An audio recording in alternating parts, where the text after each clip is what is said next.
Foreign universities in India, तो क्या impact होगा इंडिया के एजुकेशन सिस्टम के ऊपर? ना सारी कहानी क्या है उसको जल्दी से समझ लेते हैं।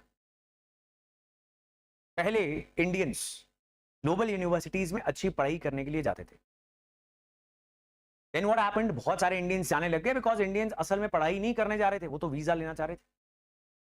इतने सारे लोग वहां पर पहुंच गए कि उतने घर नहीं थे वहां पर, उतने शहर नहीं थे, पब्लिक ट्रांसपोर्टेशन सिस्टम, हाउसिंग, हर चीज के ऊपर बहुत बर्डन पड़ गया, इन्फ्लेशन हो गई उन इकोनॉमीज के अंदर।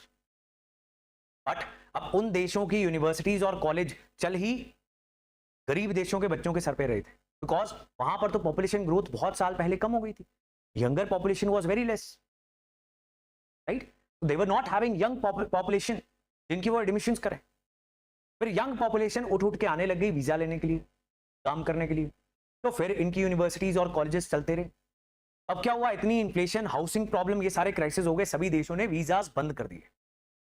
तो अब या तो यूनिवर्सिटीज भी बंद हो जाएंगी फिर साथ में, या फिर यूनिवर्सिटीज ने ग्लोबल कैंपसेस खोलने स्टार्ट कर लिए।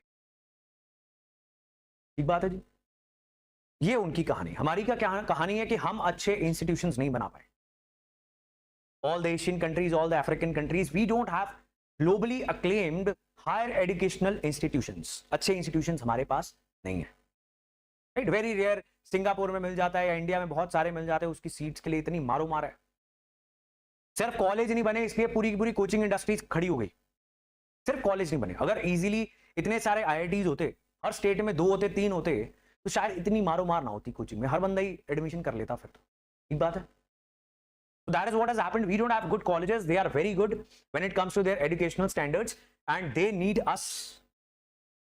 But in the past it has been seen कि global जो institutions हैं जहां जहां पर गए हैं हर जगह पे उन्हें अच्छा रिस्पॉन्स नहीं मिला। तो इंडिया में क्या होगा, that will be seen. Indian government ने अभी रिसेंटली ही ग्लोबल इंस्टीट्यूशंस को इंडिया में अलाउ किया through the new education policy, and then फिर यूजीसी ने एक नई गाइडलाइंस जारी कर दी, setting up and operation of campuses of foreign higher educational institutions in India.